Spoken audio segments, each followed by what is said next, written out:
Good evening, ladies and gentlemen. Can I welcome everybody to this meeting of Boston Borough Council's Corporate and Community Overview and Scrutiny Committee. I'm Paul Gleeson and I am chairman of the committee, and Councillor Susan Welbury is my vice chair. Before we move to part one of the agenda, I would like to welcome Bea, who is acting as our clerk tonight. And I would also like to put on record my thanks to Karen Riss, who has been committee clerk for this committee for 20 years and is now working her final days before retirement, and so will no longer be our clerk. Karen's been my clerk for 12 years and obviously clerk to other chairmen at other times. She's always been very active, kept me well informed, and acted well at meetings. So I'd just like to record this committee's thanks to her. Everybody in agreement? Yes. Thank you. So moving to the preliminaries.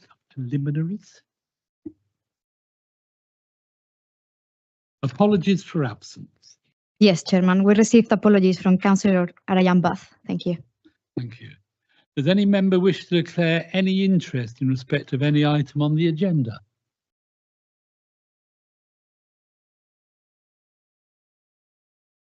Do I have permission to sign the minutes of our meeting held on the 14th of November 2024?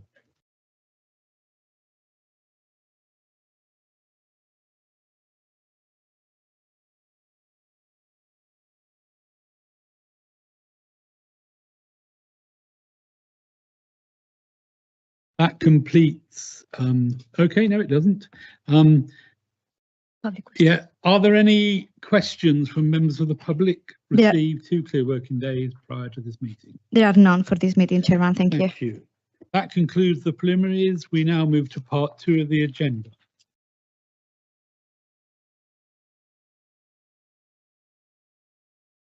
So the first item 1, is South and East Lincolnshire Council's Partnership Private Sector Housing Strategy.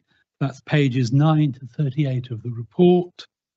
Our first item of business this evening is this policy, and we will be presented by the portfolio holder, Councillor John Baxter, supported by Assistant Director for Wellbeing and Community Leadership, Emily Spicer, and the Housing Standards Team Leader, Luke Settle. Councillor Baxter. Thank you, Chair, and good evening, councillors and officers. It's my pleasure to introduce this report, which starts at page 9. And the subject is the South and East Lincolnshire Council's Partnership Private Sector Housing Strategy. So some background information. Earlier this year, the 3 housing standards teams from BBC, ELDC and SHDC were brought together to operate one single team across the partnership area. Whilst we have retained 3 area offices, the service now benefits from shared working arrangements of the 3 senior housing standards officers and a team leader, who are all authorised to work across the partnership area. This service realignment has provided resilience to the service, and work has progressed over the last 6 months to begin aligning the work carried out by the team. The next piece of this work is the private sector housing strategy that is being brought forward to the committee this evening. So the strategy is from page 15 onwards. It sets out the key priorities to review housing conditions, improve standards, tackle rogue landlords, and outline the approach the service will take to overcome these challenges. The private sector housing strategy sets out 4 key priorities, which are raising standards in the private sector, maximising use of existing private sector stock, regulating the private sector, and finally, collaborative working. To develop this strategy, we considered a number of key areas in the private housing sector on both a national and local scale, as well as the needs of the service. From this and contained in this strategy are 4 outcome-based commitments. The first one is that we proactively and effectively tackle poor conditions across the private housing sector. Commitment number 2, we will continue to work with partners, landlords and registered providers to ensure that homes meet required standards so that our residents can thrive in a safe home. Commitment number 3, we will work effectively to reduce the number of empty homes across the sub-region. And finally, the 4th commitment, we will tackle unlicensed HMOs across the sub-region. The strategy is quite comprehensive and provides a single corporate document that outlines the South and East Lincolnshire Council's partnerships vision and ensures a point of reference. Also, an accountability and governance to shared approach to private sector housing. It should be noted that it's purposely designed and written to be a strategic document. It has been circulated to various officers in the partnership, and various comments have been incorporated. If the strategy is adopted, there will be following further operational policies and procedures to support its delivery across the sub-region. For example, something quite topical has been mentioned at various meetings, empty homes, something as well that has been raised by members, HMO licensing. So following tonight's committee, the strategy will be considered for adoption at Cabinet on the 19th of February, and this process is also being carried out in the same manner at our sister councils, ELDC and SHDC. The author is Jonathan Challen, who's a housing manager. He sends his apology, but from a technical point of view, we do have Emily and Luke here. So the recommendation is to consider this private sector housing strategy prior to adoption at Cabinet. So I'll open that up to any questions, Chair, that people wanted to ask. Thank you. So as Councillor Baxter said, tonight we are looking at we're wanting your comments and suggestions. This isn't something to decide whether we do it or not. It's trying to help improve what's in the document. So that's it. So I think the first one was Councillor Izzard. Thank you, Chair. John, you know that this is a really look forward to report. I have big concerns about HMOs, and we've certainly talked about those. And I think it's going to be one of the most important documents moving forward for this council and the other councils.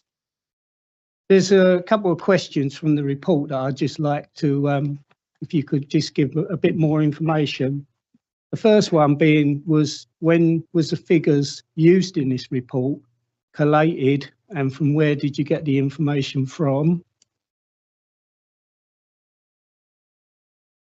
And on page 12, staffing.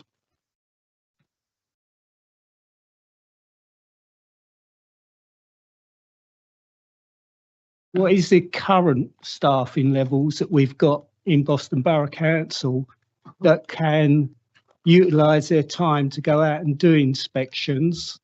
How many inspections do we currently do, say, in a calendar month? Why and on what kind of basis do we go out and inspect? And with this new report, is there any kind of increase in the staffing numbers over the next year or so? There's a couple of others, but I'll just kind of want those ones as opening and then maybe go back to some of those in the report. Thank you. Thank you, Chairman. If I can answer that for on behalf of Councillor Izard. In terms of the figures when they were collated, they were current. Are you talking about if you're talking about the HMO figures, they're current? Yes, they're current figures. In terms of the staffing levels, our team leader confirmed the exact levels in terms of what's on the boots on the ground now in Boston. But in terms of moving forward, the team it was restructured last year. It's in a suitable place in terms of capacity and resilience, and we believe that will take us through in terms of this strategy.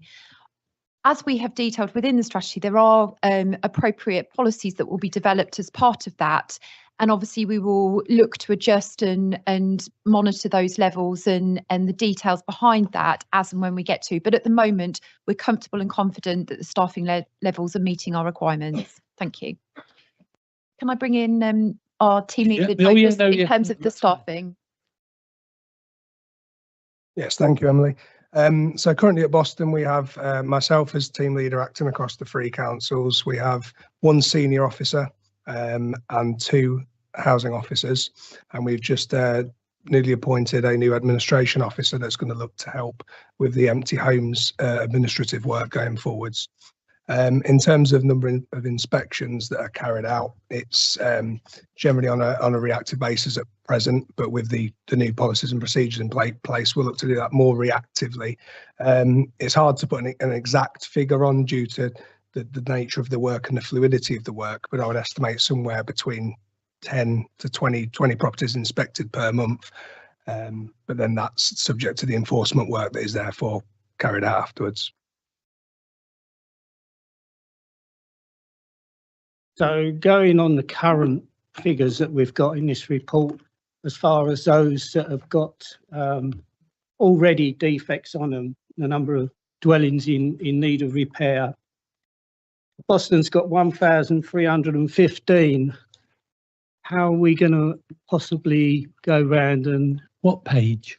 Sorry, page 19, Chair.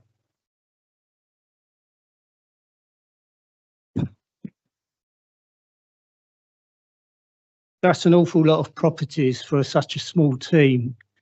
And I honestly buy into this report. I think it's brilliant. But what I don't want it doing is just collecting dust and not any kind of movement going forward. And if we go to, say, page 25, which is the estimated number of HMOs, that's why I asked for the dates when they were collated, because on average you see that planning have approved an extra 3 per month. So that's going to be a constantly moving higher target. And part of this report is making sure that they're safe. And what really concerns me in the scrutiny way is whether the current team, and there's no guarantee that we're going to increase the team over the next couple of years, but that number is definitely going to go up month on month, year on year. And I just wonder whether we're going to be overstretching your existing team in being able to do what's in this report. Yeah. Thank you, Councillor Izard. And we absolutely understand your point, because the rationale around creating this strategy and therefore the policies is to make sure that we've got consistent and effective work. As you say, there are big numbers here, and we've got a small but very perfectly placed team. Now, whilst Luke detailed the number of cases that officers will be getting into, as you can imagine, there's a variety of levels of need in terms of those in terms of those properties. We also work consistently and effectively with other landlords and registered providers. So it wouldn't necessarily mean that one officer needs to take on every single property in case. It may be that influencing in other ways is appropriate and effective. So this is certainly the start point of our journey in terms of the strategy and the policy. It may be that we need to review and monitor as we go through. There are some significant fines that are attached to these, some of these categories in terms of the health and safety rating system. That can be reinvested in boots on the ground if we need to. But again, as I say, I'd like to monitor this rather than putting in resource at the start of the journey. I think we're in a place to review that as we move forwards and ensure that it's the right level for Boston Borough as and when we move through this journey. Just one then follow up on the unlicensed HMOs. How do we ever collect data on that? How are you expecting to know unlicensed HMOs? Do you rely on councillors in their wards to maybe see something that looks a bit iffy and then report it to your team? Through you, Chairman, thank you. Absolutely, we rely on the communities of our places to let us know when something perhaps is concerning or something that seems not quite right. We certainly receive many of these reports. We also have our own staff. So, for example, through our bin collectors, we absolutely know when there's significant amounts of waste, number of cars outside properties and so on and so forth. So we have got a lot of community intelligence that comes through to our team. Sometimes it might not be, there might still be family members because it's, as you remember, to be licensed, it's got to be 5 or more people, I believe. Luke, do you want to just give a little bit of a flavour in terms, if that's okay, through you, Chairman, Yep. In terms of some of that information that you might receive? Yes, thank you, Emily. We also have a very close working relationship with Lincolnshire Police and Fire and Rescue as well. So we do a lot of visits proactively with police and fire, and a lot of that intel comes through directly due to the collaborative work there. One thing I'll touch upon as well is as the strategy covers all 3 councils as well, we've got the provision for Section 113 officers, so the shared agreement for the 2 senior officers at East Lindsey and South Holland as well to come over and do work with our team as well. That's fine. I might come back with another one, but that'll do for now. Councillor Austin. Thank you, Chair. I have 2 questions. The first one is I'm pleased to see that there's a commitment to continues to reduce the number of empty homes, but I don't see any numbers in the report. How are we doing? Are we managing to keep reducing numbers? Thank you. Yes, I did have the numbers to hand. Forgive me, I haven't got them to the top of my on my paper, but I certainly can provide those. I mean, it's a difficult one in terms of empty homes because sometimes properties can be empty for some considerable time before it's noticed that perhaps someone hasn't lived in them. We've got colleagues in our council tax team that obviously are very keen to ensure that they understand where those empty properties are. We work very closely with them to ensure that we're up to speed. But as you can imagine, some empty properties can take a long time to actually come through there, whether it's probate or someone might be away on work in another country and so on and so forth. So there's a whole myriad. And the number does flex and balance, but we certainly, I think they are on the key performance indicators in terms of properties that we improve and properties that we work through. Councillor Baxter's nodding his head, so I'm on the right track. And we certainly do improve quarter on quarter, don't we? We have a good performance on that. It's small numbers, but obviously the rationale around this strategy and therefore the empty homes policy that would accompany this piece of work following would provide a little bit more focus in that empty homes world. So we're doing well, but we want to do better. Can I ask a supplementary on that certainly. one? In Witherton, strangely, we have a number of empty homes which are deliberately being left empty. I think for personal reasons of the owner, and I expect he's paying the appropriate council house, the council rates Can you just do we check up on those sort of houses? Are they? Do we remind me what the penalty is for keeping a house empty unnecessarily? Thank you. I would have to, in terms of the detail behind, I mean, we certainly refer that to our council tax colleagues to monitor and ensure that the correct council tax was being applied. Luke, is that something that you can pick up in terms of? Thank you. Yeah, absolutely. If the properties become empty due to work from our team, such as prohibition orders, the council tax team are in close contact with us and do reviews upon that, generally annually reviews, to check whether that order is still operative. The penalty, dependent on the length and duration that the property has been empty, can be as much as, I believe it's 400% council tax. It's increased for the longevity of if it's left empty. So there is an incentive there to get the property back into use, but our team have to keep orders in place if they're not fit for human habitation. Well, I can certainly think of 6 or 7 houses which are long-term empty, and it's very strange that they are being left empty. My second question, Chair, is that I see on page 77 of the next item on the agenda, there is a point that there's affordable housing commuted sum of £1,074,000. Now, I didn't understand that. What is affordable housing commuted sum? I thought it perhaps more appropriate to ask it in this forum than later in the evening. Yeah, I suppose, yeah, it might be. Are you able to? Yeah. Thank you, Chairman. So this is where developers basically give a payment to the authority under a Section 106 agreement in lieu of developing affordable housing on their site. They pay us cash. Rather than delivering affordable housing on the site, they give the authority cash to then use for affordable housing at some future point. And that's all set out in the Section 106 agreement. Well, thank you.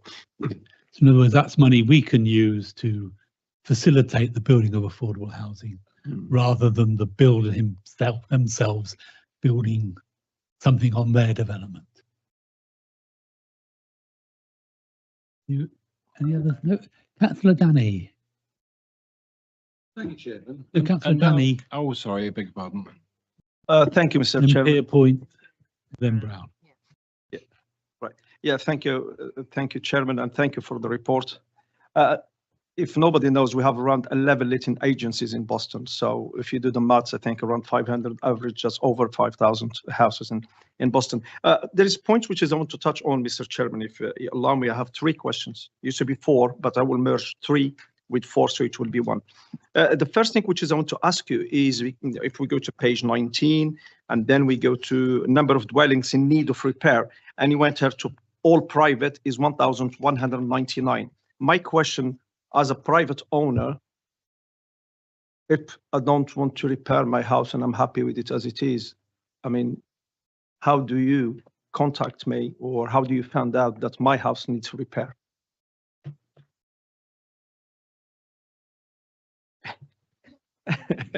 Luke, it's your night. Yes, thank you. It's fine. So they say.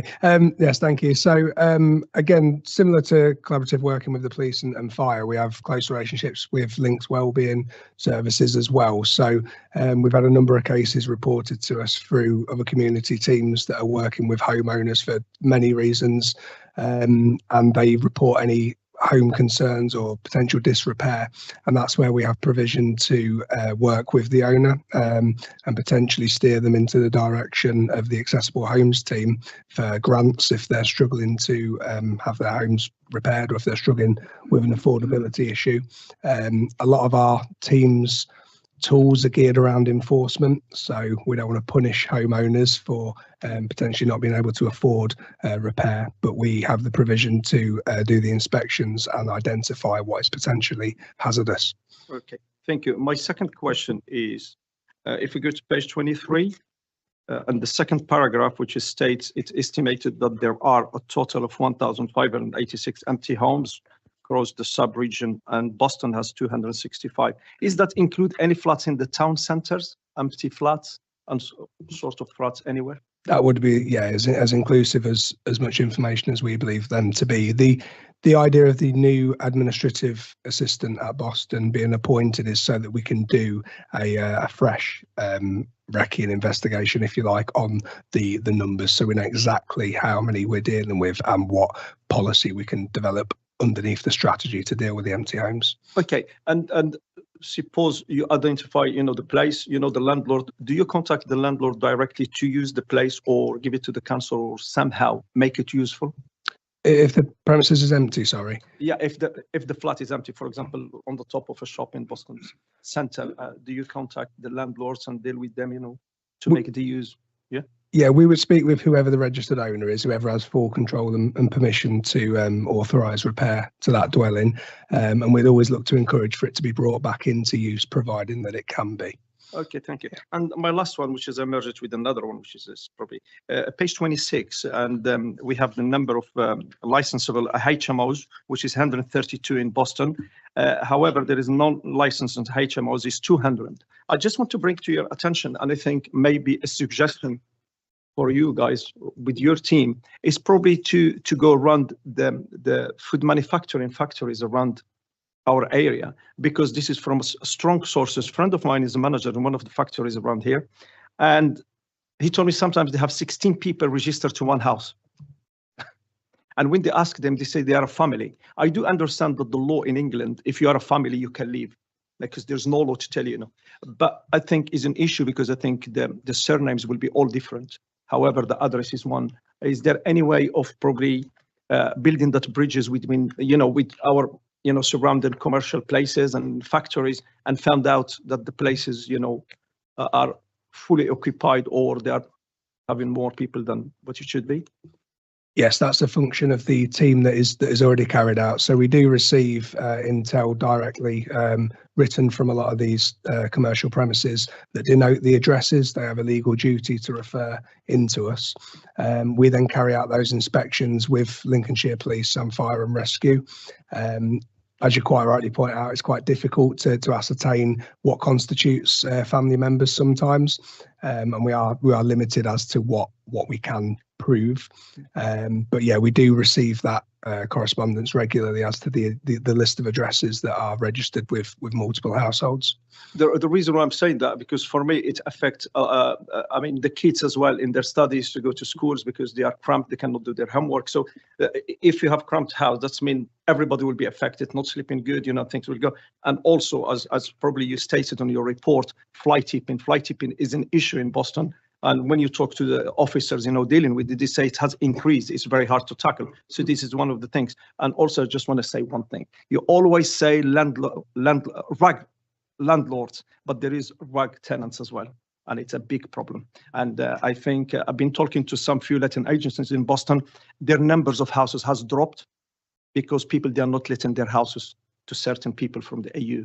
So it creates that kind of problem, and that's why probably there is 12, 16 people living in one house. But thank you, Luke, for your answers, and thank you, John, and we will support you whatever you do.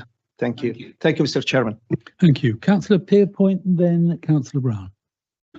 Thank you, Chairman. I'm looking at page 35, the appendix. I'm keen to understand how the health and safety rating system works, and how is it applied? I mean, do people come to you and ask for some help with that, or you take empty properties over and look at all these things before you? I'm just keen to understand how that works. So without giving a complete crash course in the HHSRS, it covers every property in England and Wales. So whether homeowner occupied or whether rented. It's a list of 29 hazards that's soon to be combined down to 21 as part of the Renters' Rights Bill. It constitutes the most serious of hazards. So if we look right the way through, it covers things like denoted such as damp and mold growth, excess cold, fire, etc. It's done on a risk rating system. Sorry. So the officers go out to rate the premises and effectively score it, similar to the environmental health food scoring system, but not exactly the same. And that generates either a category 1 or a category 2 hazard. A category 2 hazard places an option, discretion on the authority to take action, and a category 1 hazard places a mandatory duty for the authority to take action. And following that rating, there are a number of enforcement options available to the authority, dependent on resolution with the landlord and how open and willing they are to work with the authority. Thank you, because you read about and you hear about people who rent properties from landlords. Some of them are very unscrupulous and don't keep the properties up to scratch. And you see people living in mouldy, damp conditions, and all sorts of insects and so many problems. So you would go into a property. If I was renting, I would come to you and say, look at the mess this property's in. I'm living here. The conditions are not good. My kids are not, got bad health and all. So you would come in and inspect all this, and you do this guide and checking thing in my property. Is that right? That's correct, yes. And then you would then take that to the property owner and more or less demand some help or demand some changes, or what happens from there? In the first instance, we'd always try and work with the landlord or homeowner. There could be the possibility that the occupant hasn't reported that disrepair to the landlord or homeowner. So we try and give a fair and transparent view of how we look to resolve things.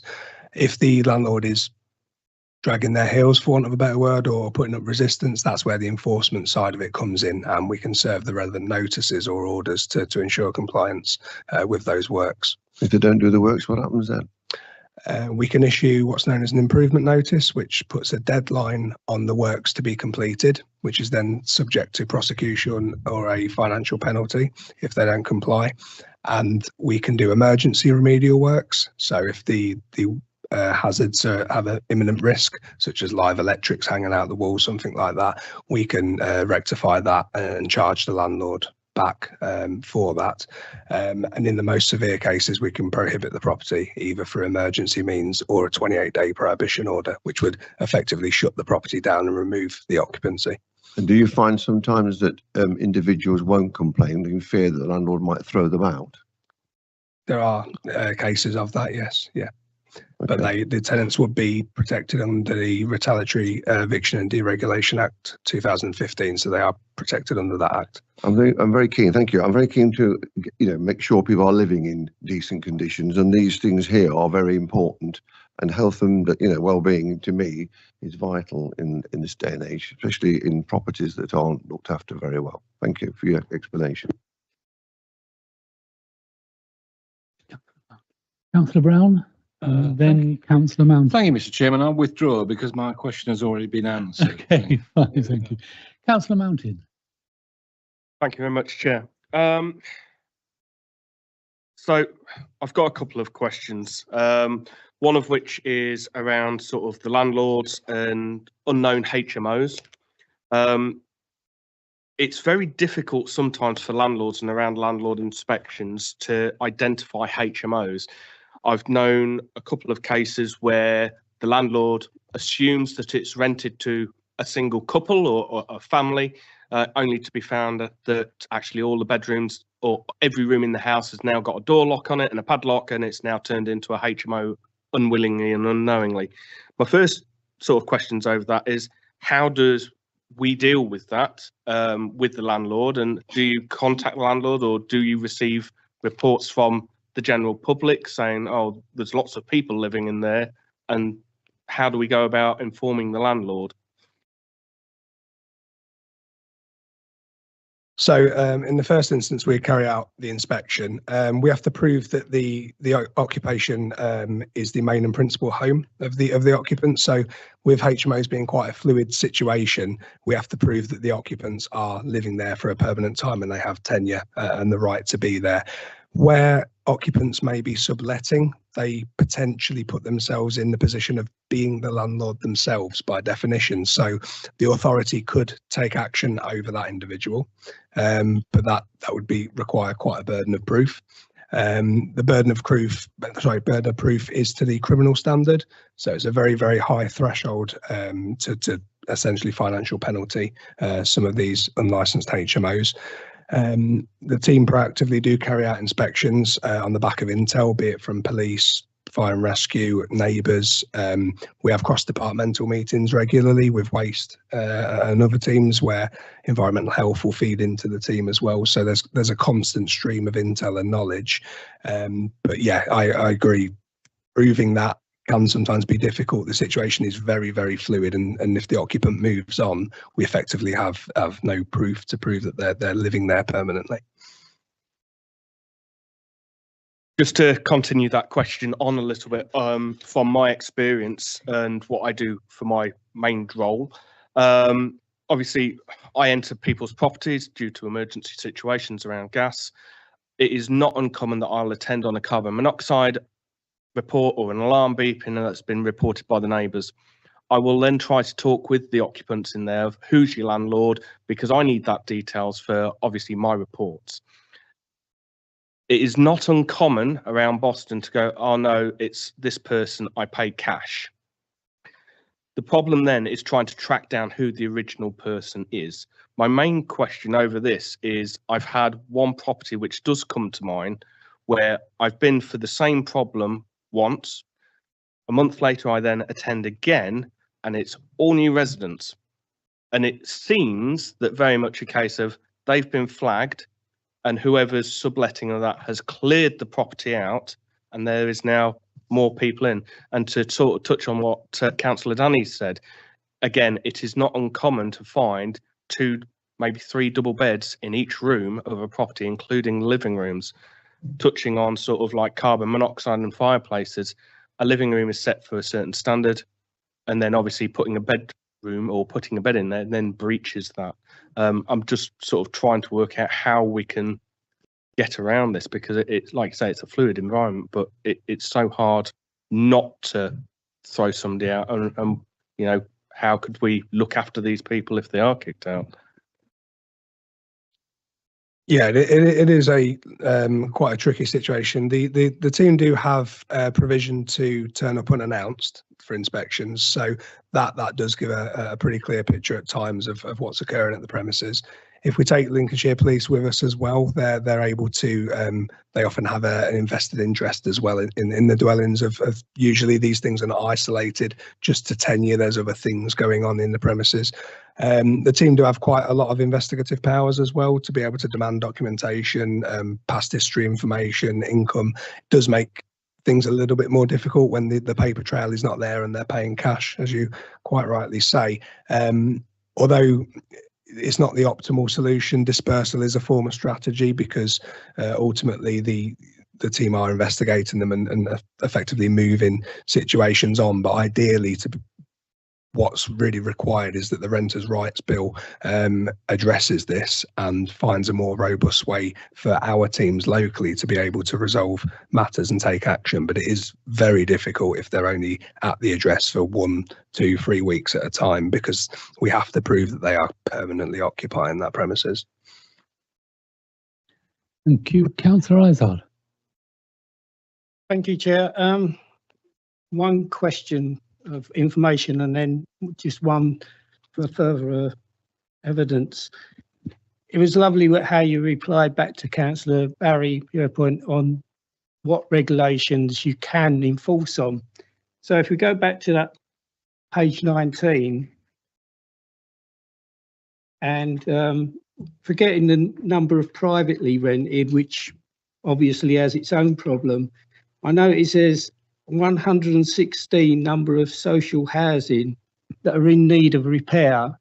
Have you got any ideas how long they've been in need of repair and what sort of current actions have been taken to bring these up into a proper standard and a safe standard? Because I would have thought with social housing you would have a lot more chance of getting work done more quickly. Yeah, so down to the length of time that the social providers have had properties in disrepair, that information's quite difficult to obtain in the sense that we may only become aware on certain cases when the occupants report that information to us. So it's from the point at which we're informed, and that can vary. We wouldn't ordinarily do proactive inspections on registered providers, as we expect them to be effectively held to a higher accountability. That being said, we wouldn't discriminate or treat them any differently to the private sector. We treat them the same as a private landlord or homeowner, if you like. The action that's currently being taken, we're again in contact with all registered providers to ensure that they achieve compliance of the works, but there is their own internal complaints procedure where the housing ombudsman is also involved in certain cases, which would mean negate the need for the local authority to be involved, effectively convoluting matters. But we would carry inspections out on those premises and have done, and have also taken enforcement action where appropriate in the past and recently. Thank you for that. Obviously, it's a high number if you look at Boston overall of houses that have already been registered as in need of urgent work to bring it up to a proper standard. And again, I reflect back to how well your team can cope with such numbers and ever increasing numbers. For benefit of me, and I don't know whether my fellow committee members may require it as well, is there a way that you can send us the existing report on licensed HMOs and then send us an update every 6 months? That way, if we come across a property which is obviously being used as a HMO, we can reference back to that chart, that report, and if it's not on that report, then it might help us to establish unlicensed HMOs. Yes, absolutely. So at present, we have a mandatory duty to publish the licensed record of HMOs, and that is on Boston Borough Council's website. That is updated by the Housing Standards Administrator every 3 months. So every quarterly, it's updated. So that is currently being done. Do you want that report sending directly to yourselves, or are you happy to retrieve that from the website? Always prefer to have the easy option, of course, of having it just sent, like planning, send out every Friday, you know, the updates on planning applications and that. As I say, a one-off report, and then just every 6 months, not on a regular basis. If you can facilitate that, I think it would be great and might be helpful for all parties. Going forward. Councillor Baxter. Thank you, Chair. Thank you, time, really. And just to say thank you to Luke and Emily for coming along. Thank goodness we had somebody who was so practical and experienced, because I can answer some of those questions, to be quite honest. I'm very proud to be portfolio holder of housing standards, something very close to my heart, to make sure that people live in accommodation that's healthy, etc. I'd like to say thank you as well to you as members of the committee. We've still got some questions yet. Oh, sorry. Getting excited, I'm afraid. No, sorry. Oh, you've got a good half an hour, yeah. So I'll finish at the end then, Councillor. I've not started. I wasn't hinting on it. Okay, no worries. Councillor Danny. Thank you, Mr. Chairman. One of the important things, and I think, I don't know how you work with the other authorities within, I think, Boston Borough Council, and I'm talking about licensing and planning.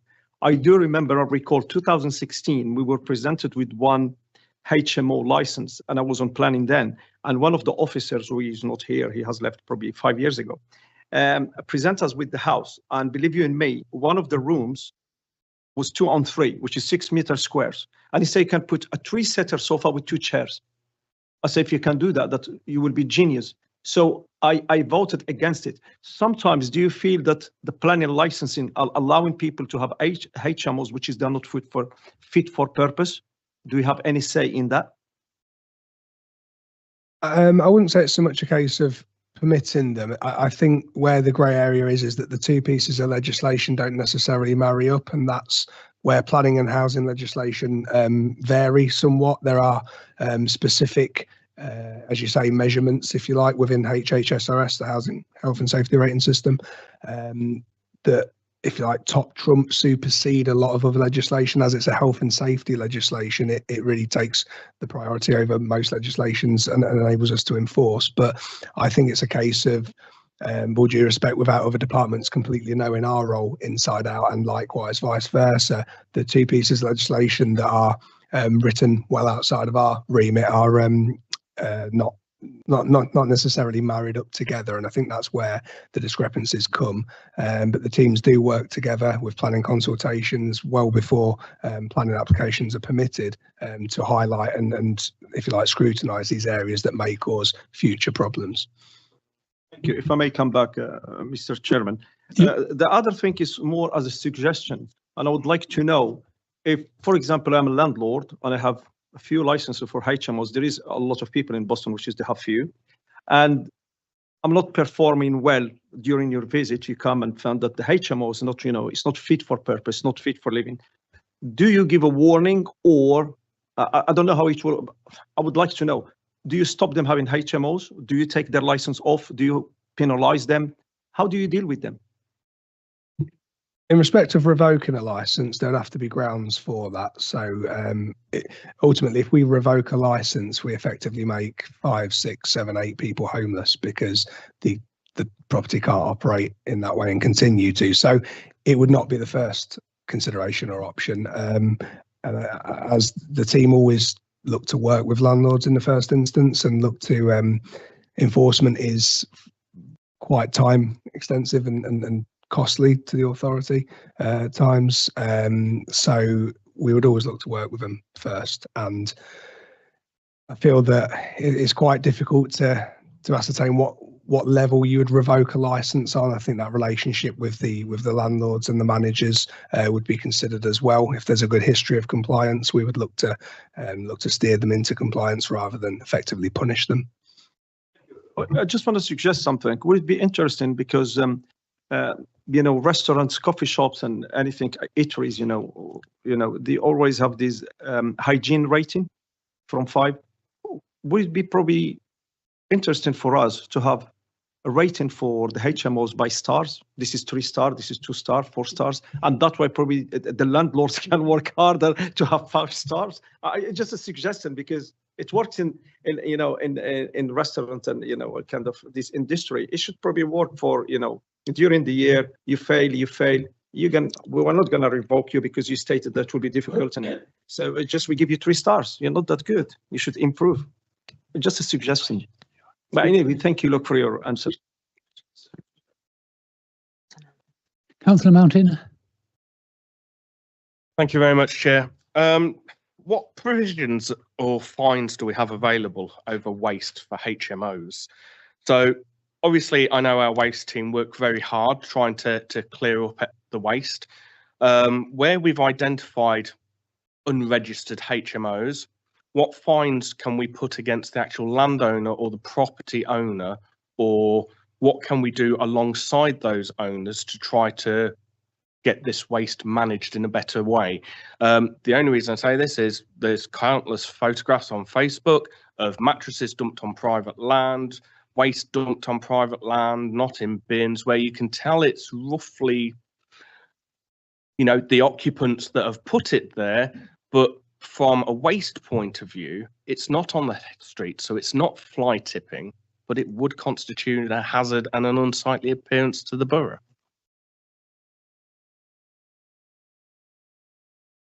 So in terms of waste directly, we would, as a housing team, we would struggle to issue any fine for that. That would be out of our remit. The powers available to the housing standards team are financial penalties for housing offences.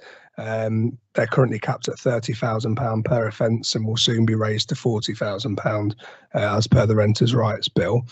I would have to check with the waste operatives team, but I understand a number of years ago there was an agreement put in place in the local area that landlords would be held accountable even if the tenants were putting the waste in the wrong bins. So that onus has already been placed upon the landlords to comply with. But in terms of the actual figures for fines, I'd have to speak with the waste team for that.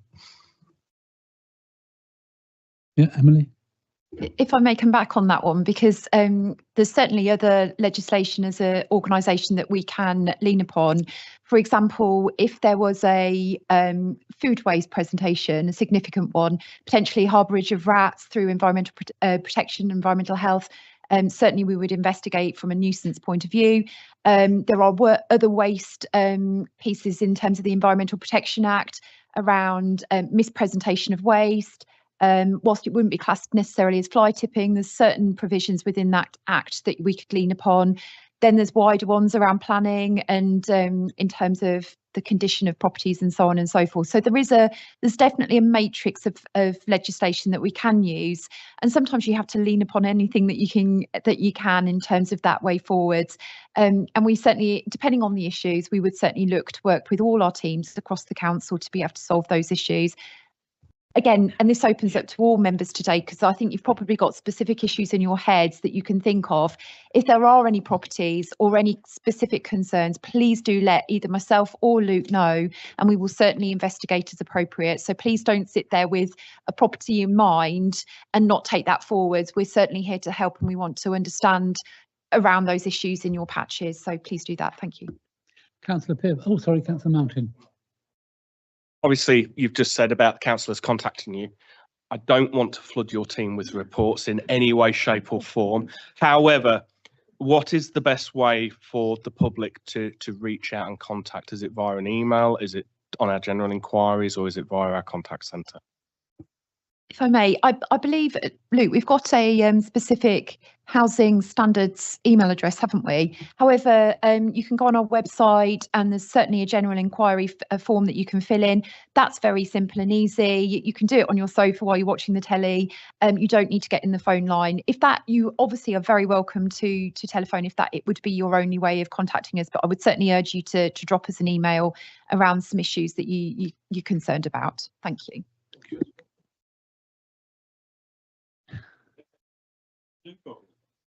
Councillor Pierpoint.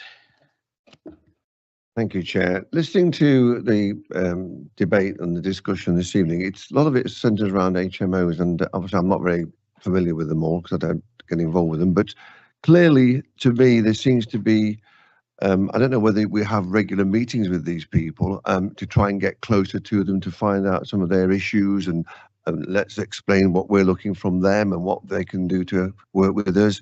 It's all right producing documents and setting out what you'd like to do with them, but does the team have meetings with these people to sort of exchange ideas or help each other or get close and understand some of the issues they've got, or don't we do that sort of thing? Sorry, are you referring to occupants? So we do have landlords forums. We carried one out last year, which was attended by over 100 landlords. So that's something we look to proactively do. We work with Dash, Decent and Safe Homes across Derbyshire and East Midlands. So they put out a lot of intel and comms, both for landlords as well as occupants and tenants as well. So there's constant education there. Where we're currently at, the private rental sector is going to be shaken up by the Renters' Rights Bill. There's an enormous amount of changes, an enormous amount of resources that are going to be required to enforce a lot of the new legislation. So whilst we're prepared to some degree for that, we are still awaiting what changes will be brought in play, and following that, we'll be able to look to put things in place to assist tenants better. But at present, a lot of it is the education towards landlords, because fundamentally the responsibility lies on the landlord to ensure that the home is made safe for the occupants. Yeah, thank you. Because I'm a great believer in being proactive, and I'm a great believer in getting close to people to get them to understand where we're coming from as a council. And I think if you can do that, I think it helps a lot to bond with each other and to get a better working relationship. And I think that's where we ought to be coming from. And I wasn't sure whether we did that, but anyway, thanks for your answer. Thank you. If I may, Councillor Pierpoint, I'm going to do a shameless plug as well, because we've got our consultation out for our borough plan at the moment. So this is a wide wide-ranging piece around some of the things that we'd like to do around the borough in terms of priorities and key pieces that we want our community voice to really sort of tell us what they want and what they want us to do. So I believe that's out at the moment. It's on social media, it's on our website, it's in terms of how you can interact with that and sort of provide your thoughts. So whilst I think the team directly probably have the conversations that you're talking about, there's obviously a wider community voice that we're very keen to capture so we can make sure that we have a good think about what we need to do moving forwards. Councillor Danny. Probably is my last.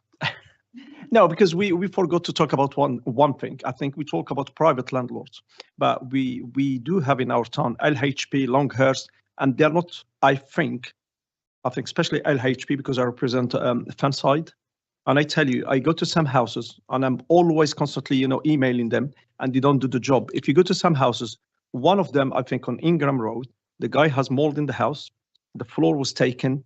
It's like you throw a bomb in that house and you left it. We're not going to do anything. However, the person who lives there told them I already contacted Councillor Danny. Oh, councillors cannot push us to do anything. So this is one of the issues is I think LHP, they are much bigger than us probably, so they don't abide by the law. What I will suggest on next Monday, I think 9:30 at Richmond House, there's LHP meeting. So we're going to be there and probably you'll be there. So you just tell me briefly how it is. You go ahead. Thank you, Chairman, and thank you, Councillor Danny. Yes, we have over the last year really improved our relationship with LHP. You're absolutely right. There has been properties within the patch that have been below standard, and I know Luke has worked very closely with both tenants and registered providers, not just LHP, wider ones as well. There is a process that each tenant does need to make sure that they are registering their complaints to their registered provider, whether it's LHP or another. It's really important they go through that process. They then can come forwards to us in terms if they feel that there is limited progress. So I appreciate that you've said that we can't do anything. We absolutely can. Just because they're a registered provider, that doesn't mean that they are exempt from our system. But we do need them to make sure that they put their complaints into that registered provider first, which is sometimes a step that might have been missed. And then it's over to Luke's team if that hasn't been done to do what they do best.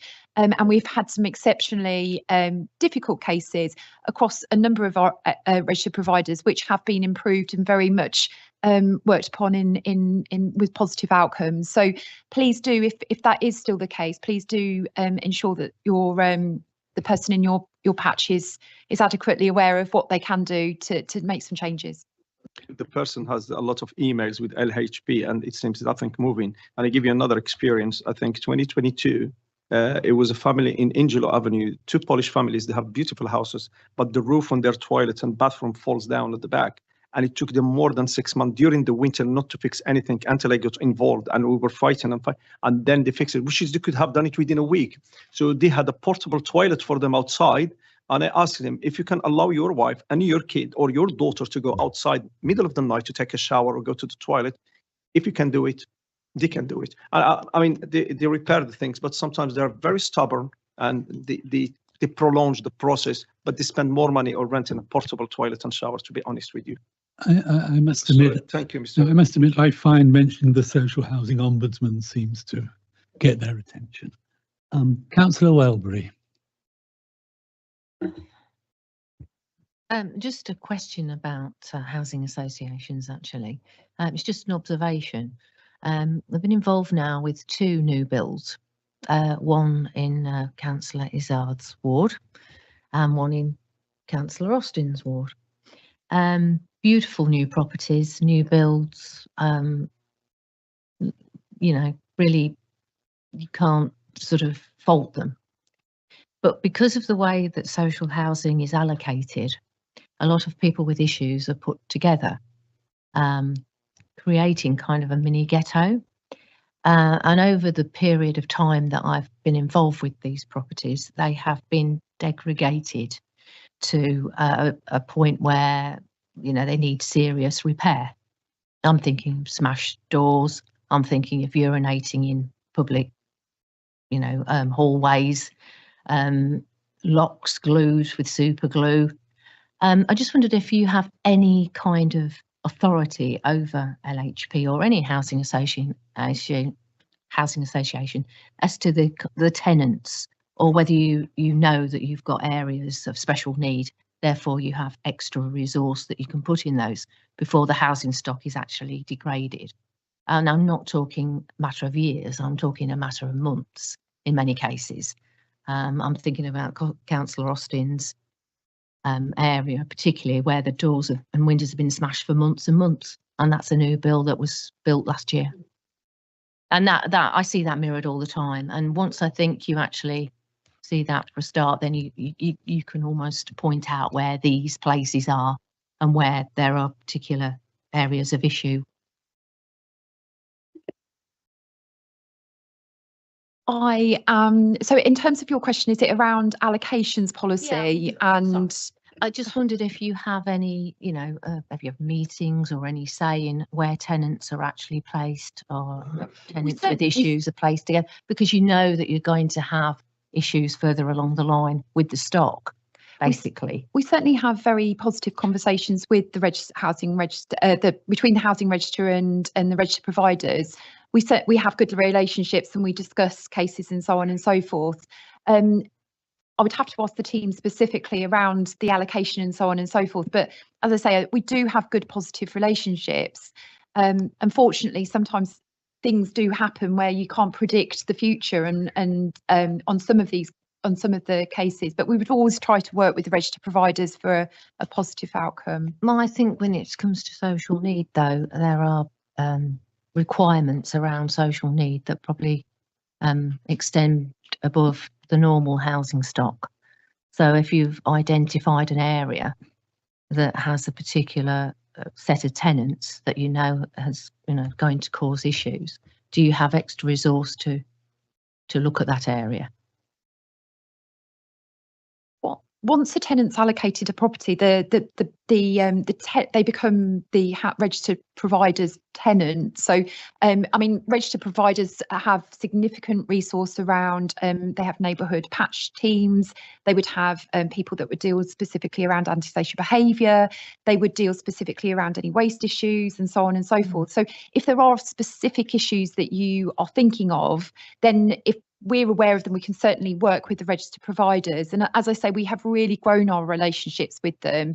I, for example, met a number of LHP officers some time ago in terms of neighbourhoods, in terms of customer, in terms of all the different allocators. So what I'm trying to say is we've got good working relationships. So if there are specific concerns, then please do have those conversations. And we also have our own antisocial behaviour team. So if we need to step in and sort of have further conversations that way, we most certainly can. But it is a challenge, and I suppose it can be something that might take time and it might need a lot of work on it to move it around. I'm just wondering whether this is actually something we should be adding to our I work mean, it is a programme. modern ghetto. You are actually, creating a modern ghetto. No. So I think maybe we as a committee need to add something to our work programme, to us to look at what we're trying to look at and what we're to get information to see what the issues are and things like that. So I think maybe that would be the way forward on that, is when we come to the work programme, which is one after next. Yes, I think my point is just to sum up, we're creating a modern ghetto for ourselves. And I must think admit, work needs to be done around. I have been feeling for a while, since the disappearance of Mayflower with the LHP, and when you see these numbers here, that maybe it is, the provision of social housing within the borough. Maybe something we need to look at how it's working and things as a committee. Yeah, so that's it. So I'm now going to ask my questions. Well, I think Councillor Mountain. Oh, Councillor Mountain. Yes. Thank you, Chair. Sorry, I just wanted to tag on what Councillor Welbury was on about. We say that obviously social housing, I'm going to use LHP as the base because that is predominantly in my area as well, held at, they're a slightly higher standard, so that's what we'd expect them to be at. Around housing provision, certainly around sheltered housing, what I've noticed a lot of, and there was an instance not too long ago within Witherton where the sheltered housing was predominantly for older people or people with medical issues, because it was ground floor flats, and I'm thinking of the Chestnuts, Richard Austin, where it's all nice and level, It's that nice community where they can meet together. There's that social interaction, which is really, really good for, you know, that type of person that needs that social interaction. Where unfortunately the housing swaps are happening, where they're not getting on in one place within social housing, and then they're being moved into that situation. So situation resolved around that was somebody with mental health was put into there, was not getting the support from the NHS and other needs, to the point where the advice to the residents was to stay in their own flats, do not go into the communal areas. And when I contacted LHP over this, I was told, no, it's in hand, it's being dealt with by the antisocial behaviour team. However, there wasn't much progress over it until that tenant was moved out, not by LHP, it was by other authorities. But in the interim time, the wardens that go round, because it's not a living warden, it's a single warden, they doubled the warden up for their protection. My concern over this is if the housing provider is doubling up wardens for their protection on a day visit walking around, how can they sort of expect the residents to feel safe within their home? That's my only concern. The point well made, Councillor Martin. This document, sorry, you want to, yeah. If I may, yes, obviously we've got some significantly vulnerable people within Boston on in lots of our neighbourhoods, and we would always look to support them with whatever ways we can, whichever side of the fence you're sitting on. In terms of those particular cases, obviously, please do let us know in terms of any of those details and so on and so forth. And we certainly can review and work that through as we can with the agencies available. But appreciating it can be very, very difficult and very tricky. But thank you very much for raising it. Thank you. Turning to the document, what I like about it is very readable. Which again, because you know what you want people to be able to read. Is this an outward-facing document? Yeah. So just a few suggestions then. On our tables where we're giving figures, it might be an idea if we actually did put the date they were relevant at. So that if you're looking at an older copy, you know, so you know that these were valid as at whatever date it is. In the page 19, where we're dealing with the disrepair data, I mean, I know we have this data, but is there a column we can put in that, you know, how many have been moved out in the previous year? So in the moment, we're showing, in inverted commas, how bad it is, but we're not showing, in fact, that 35 houses have moved into, you know, have come out of that and are now livable. So I just think we need to do that. And then on page 27, commitments, I think they should be bigger. At the bottom of page 27, we got them in red, but we've only got little writing, and I've got old eyes. So I think we should make more of our commitments within the document.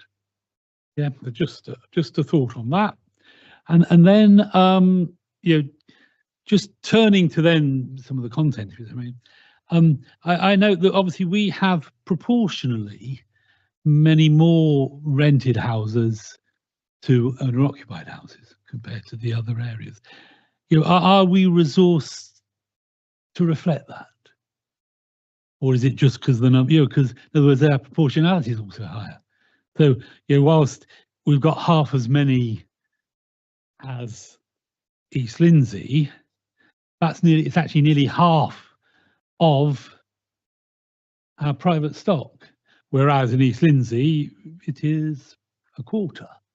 So you know, I do think that it has a greater impact on our community maybe than it does on those more rural communities. Our resource that just a question not for now even.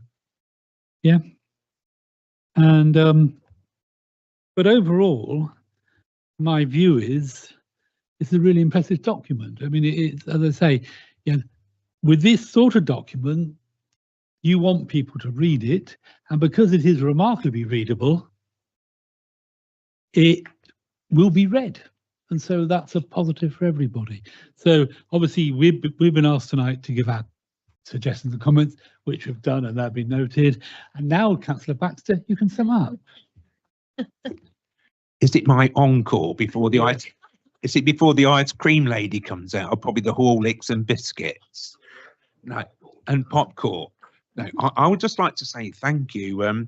I would have been lost tonight without Emily and Luke being here. As portfolio holder for housing, I'm very proud to work alongside Luke and Emily. You can tell from Luke's enthusiasm and his team, he knows his onions. Quite a complex area. Probably we should discuss this more.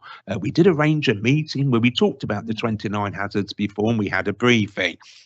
So I'd like to say thank you as well to Councillor Izard, Councillor Butler, who 6 months ago became my pen friends and talked about HMO licensing, raising several issues, and we discovered, doing lots of research, Councillor Gleeson was involved in an amazing report many years ago with recommendations which were taken forward. So I'm pleased to see on the 6th of March it's included in the work programme.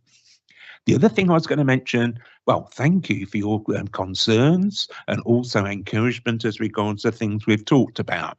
I think as we represent our residents, many who live in accommodation that could prove difficult as regards health and safety.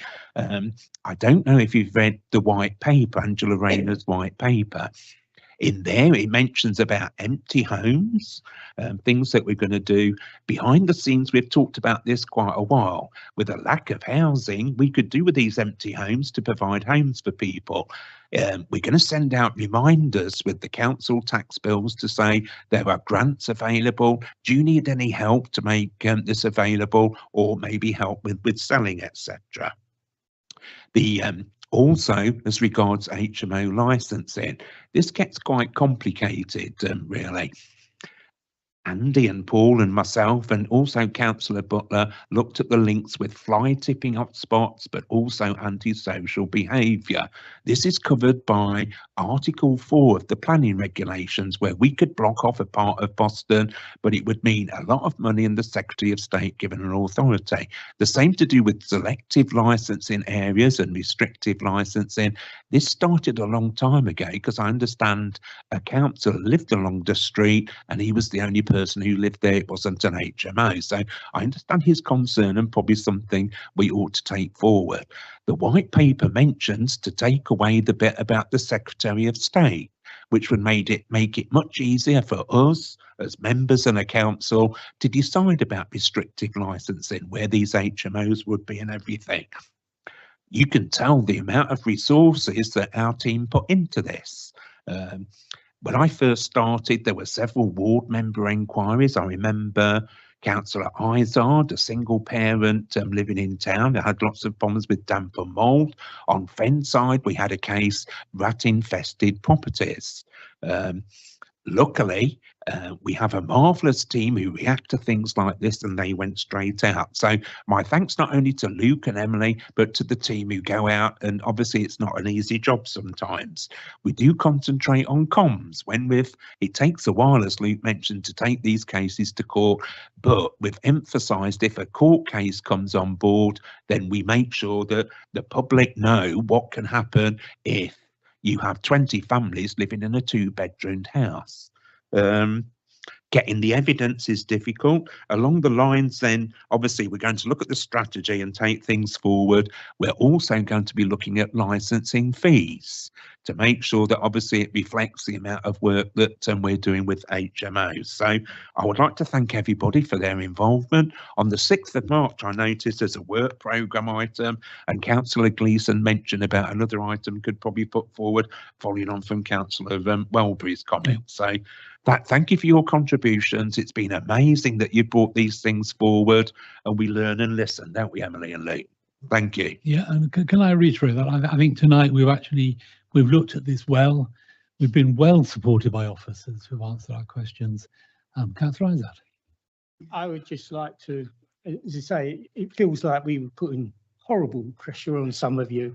But to be honest, I really put my hand on my heart and hope that this is successful. Like everything, we all know the pressures the council staff are under. We understand those pressures. And when you look at the numbering in your own report, that puts an extra pressure, especially as we build up more HMOs to look at, to investigate, even before they come online, to make sure that they meet the requirements. But yes, great report, easily to be read. And I'm really hopeful that we can make vast improvements into our housing stocks using this report. Thank you. Thank you very much. Thank you. You know, I think this has been a good scrutiny on that. So thank you, everybody. Cheers. Now we move to item 2. Yeah, we'll have a 5-minute comfort break. And is there any heating on? Because I'm beginning to freeze, but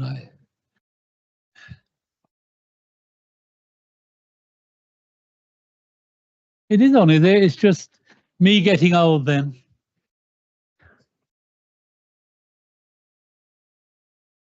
Hold on. Yeah. It's in the cupboard.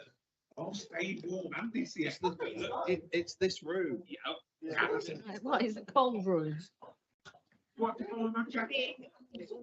Oh, I said you need to.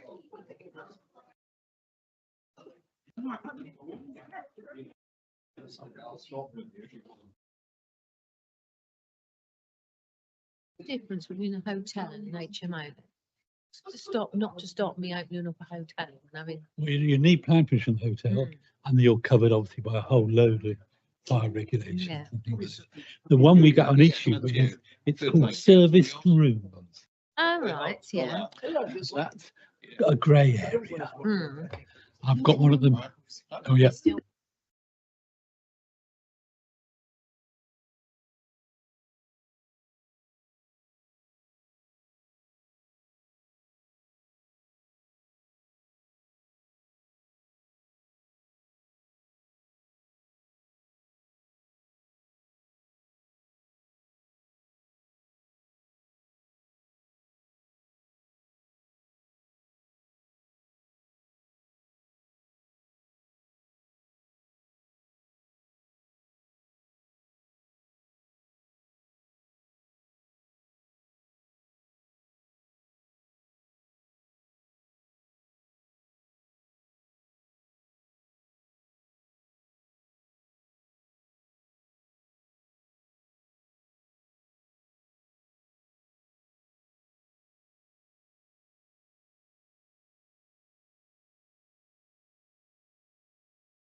Thank you. And let me just find my instructions and we will carry on.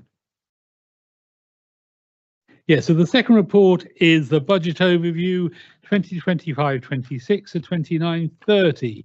It's on the supplementary agenda. This was presented by the Deputy Chief Executive, Corporate and Development, our Section 151 officer, Christine Marshall, supported by our Head of Finance, Carl Holland, and Strategic Finance Manager, Jennifer Makin. Can I just say, before we start, there are various sets of figures that haven't been given out by the government yet. And so this is a sort of very early days report. So, yeah, some of the figures might look very different when it comes to us. They might be looking worse than hopefully they will be. So please, don't get thank you. Christine. Thank you very much, Chairman. So just a quick run through of where we are in the timetable. Obviously, we've got scrutiny this evening, then going to A&G on Monday, where we'll have a particular focus around risks within the budget. Then we're off to BTAC, back through the cabinet process, and then off to full council to set your council tax on the 3rd of March. So a little bit about where we are on the budget process. As the chairman has said, there's still some unknowns to feed into the budget. The settlement is draft. I'm sure they've had a lot of consultation responses to the settlement because of the significance of it. The IDB funding that's been allocated within the settlement nationally is 3 million. We are really lobbying hard to try and get that up to 10 million, much closer to the level of pressure that's within authorities' budgets. That's not 10 million for us, I hasten to add. That is 10 million for all those authorities impacted significantly by the IDB levy. NNDR 1 is in the process of being finalised. Those figures literally popped into my inbox today. On the IDB levies themselves, the IDB boards are kindly letting us know what their indications are, but some of them are still finalising their positions. They are varying a lot, I think it's fair to say. Some are trying to keep it towards the low end of it, sort of 1-2%, and others are more 5 to 7%. The other thing just to remember when we talk about the levies is there's two components. There's the rate, but then there's also land transfer. So there's two segments, and very often people talk about the rate increase and forget that there's a second cost, which is the rate transfer when it comes across to the council. We've got a 10% increase on the PSPS contract. They've been hit, unfortunately, by the NI increase, which they can't reclaim from government. We've similarly been hit by the NI increase that unfortunately hasn't been fully funded by the government, and we are making representations to government on that. All of the Section 113 charges are in the process of being finalised. Got an excellent finance business partner supporting us on that. The council tax base is seeing a 0% increase. That's because we've built in the implications of the new council tax support scheme. And the council tax increase is £7.56. The consultation is being completed, and the core spending power, which I will go on to on the next slide, but then quickly flick to the grant, means a real reduction in grant. So we'll just go to the core spending power. So these are, it's a little small, so we'll get the slide deck circulated afterwards. This is how the government calculate how much support it gives to the authority, and you'll see there for 2024 at the very bottom it said 10.639 million, with an uplift to 25/6 of 10.666 million, an increase of 27,000. So what the implications of that are is the next slide is what happened to your settlement. So in reality, your settlement reduced by 265,000 as a result of that. So that is quite different from previous years. So in previous years, we've been seeing increases in support. So this is the first time for a very long while that we've seen a reduction in government support. And I think we do need to talk about that in a little bit more detail, because that's going to increase over the next few years, in my opinion. So what's happened is they have removed things like rural services delivery grants and services grant, and instead they have pulled that with other grants into a recovery grant. And what they've done is they've used a methodology to focus that funding around authorities that have high levels of deprivation and a low ability to raise funds. I was interested to see how this worked out for the three authorities, because you have high levels of deprivation and you also have very low ability to raise council tax.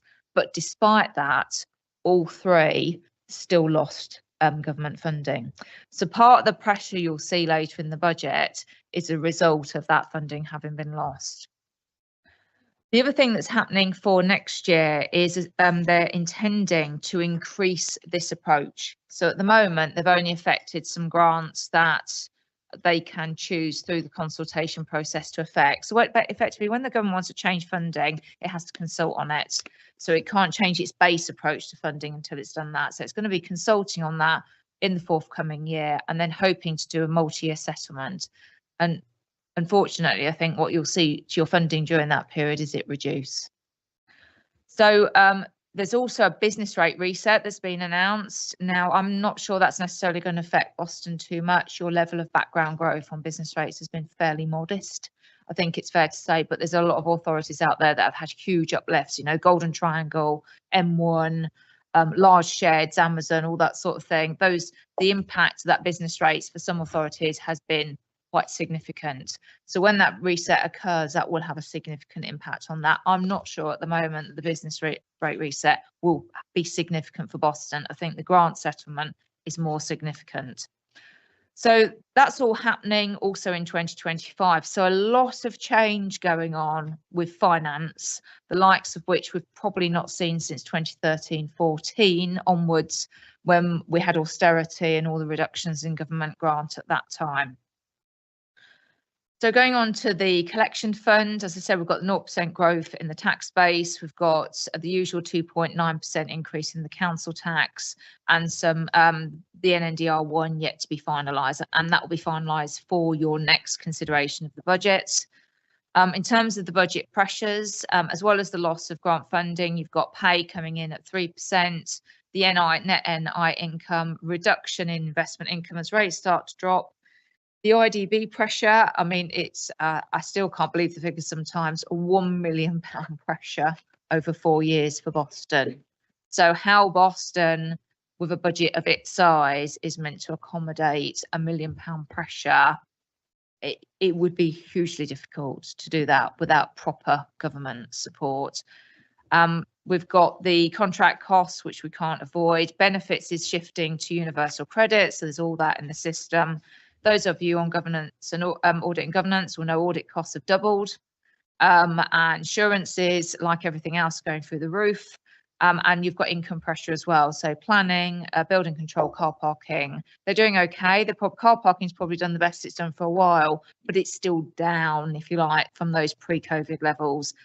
Planning and building control are impacted upon by the economic position. Homelessness we're doing well on, but we need to continue to do well on. And one of the big things that's looming for 6-7 is the cost of food waste implementation. So there's a lot of risk in the system, I think it's fair to say.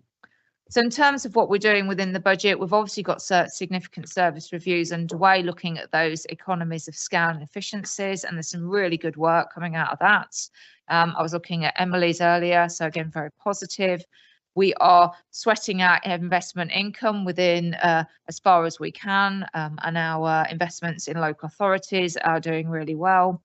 Fuel cost reductions, good to see, and fees and charges, RPI.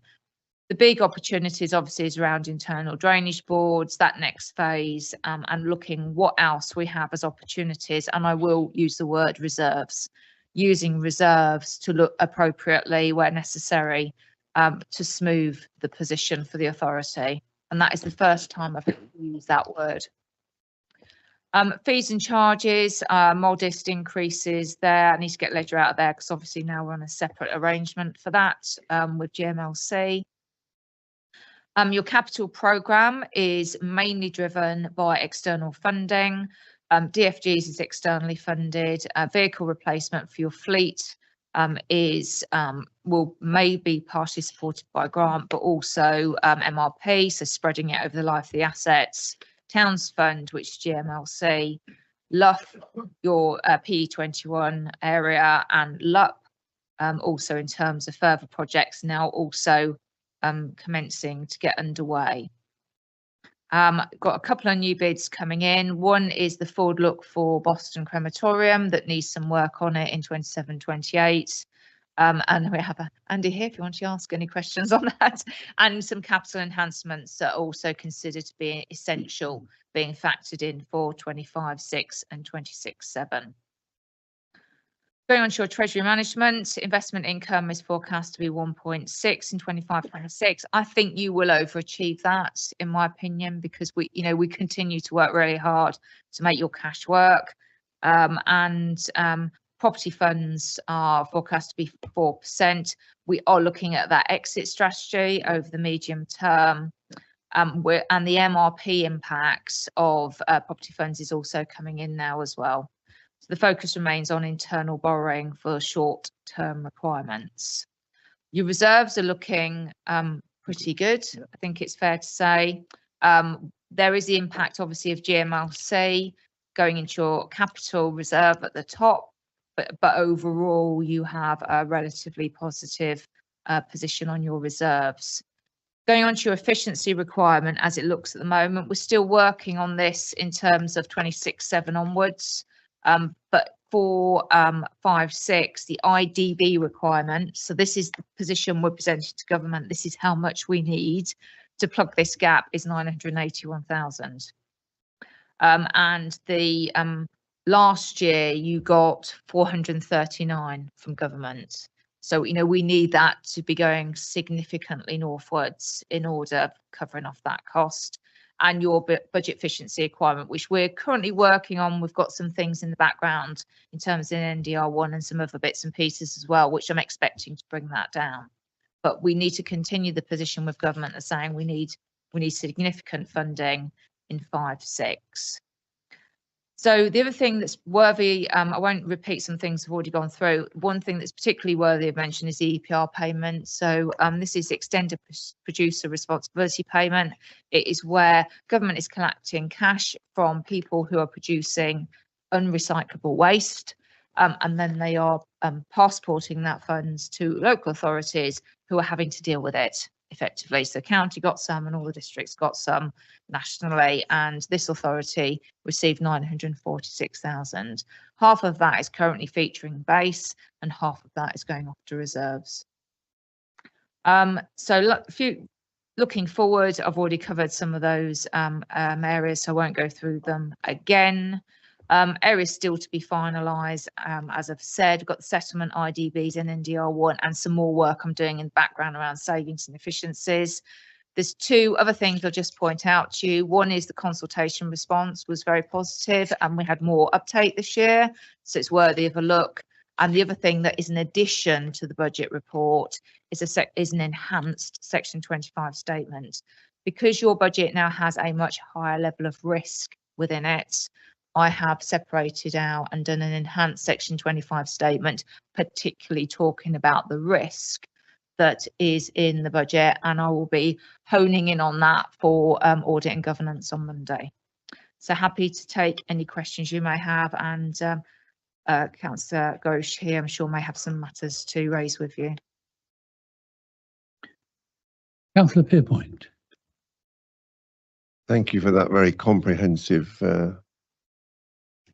presentation, Christine. I'm always concerned about PSPS, who are supposed to be saving money, yet it seems to cost us more and more year on year. 10% increase, you said there. I think that's a bit rich, to be honest. There's a 3% increase in the national insurance contribution cost, but clearly, are we not negotiating this price, or are we just accepting it? Are we just given a price and told that's it, take it or leave it? Or are we negotiating it? Because I wouldn't accept 10%. I think it's too high, personally. So I can confirm, Chairman, we're going through the detail of the PSPS increase at management team on Monday. So we'll literally be looking at all of those components and considering that and feeding back to the company. Would you give them my comments as well then in your meeting, just so that I'm not happy that 10% is just too high? Simple as that.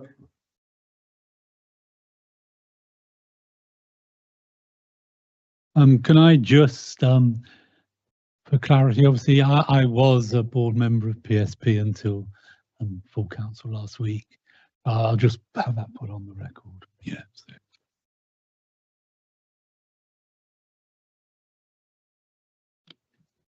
Oh, Councillor Izzard, yep. Sorry, I had my hand over you there. I always speak, Chair, you know that. Yeah. It's only a draft report. I fully expect that. I mean, as far as I'm concerned, I only picked it up this morning, so it was an awful lot of reading to do. But I understand it's only a draft report. It's just a couple of things I need to just clarify with you. So if we go to page 44 and 4.2, you say you indicate a reduction of 12 Band D equivalent properties. Firstly, why is there a reduction? And the second part of that is, as we spoke earlier about HMOs, when a HMO is created, does that change bands at all? And with regards to the why it's 0%, it's 0% because we've fed in the full impact of the new council tax support scheme. So it's effectively, whilst you've had an increase in properties, we're giving more discount into the system. Right. So it effectively means that the increase you would have received has paid for that additional support within the system. So it's netted itself off. So I am expecting an increase of 1.5% in the future because you've now got that embedded within the council tax. Okay. In terms of the HMO, I don't know the answer to that. I'd have to ask. They would only be rebanded if they were physically altered. Yeah. In my old field of expertise. That's what I thought as well, but I thought I'd better check just to be sure. Page 58 then, again, I understand it's only a draft report, but roughly, is that what we would expect to take in around 22,700,000? Is that our whole budget, our whole income budget? Which figure are you referring to? Well, if you add up the figures, the government funding, the retained business rates, Boston Town, I take it they're all income sources. They are indeed, and they are detailed further in the report in terms of table 2, 3. All of them. And then also table 7, 5. 8, 9. Yeah. So all of that is embedded within the budget, yes. Okay, I just wondered whether that's what we would expect to be our income for the next year. What have I got on page 67? Let's have a look.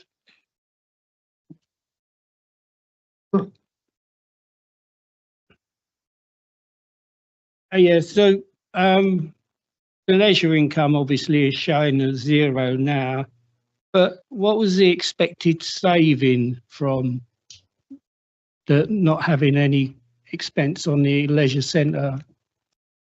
So in terms of, you currently have what's called a cost plus arrangement with the contractor at GMLC, and I can inform you that there's been quite a significant improvement in budgetary cost. So it's been very, very positive. You're not feeling the full benefit of that because obviously when you go into your new arrangement with a refreshed asset, that'll improve again.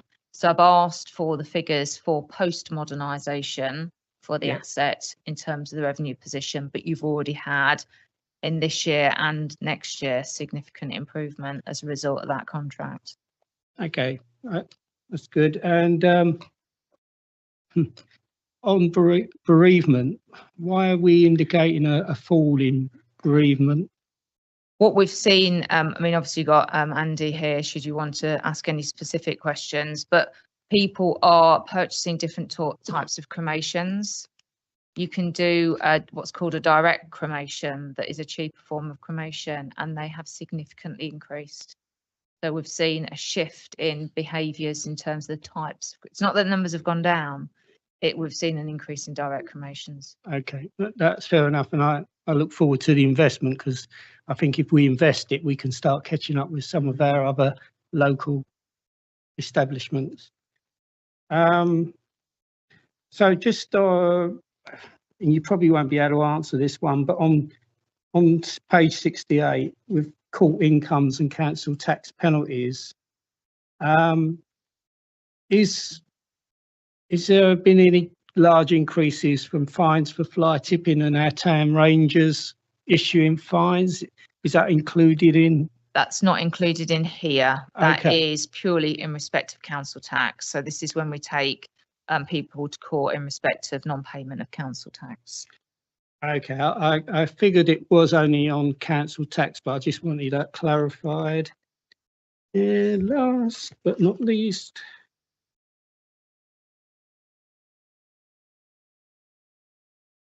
Oh yeah, on page 79, number 14. How far are we on that development? And can you give a kind of overview of that development?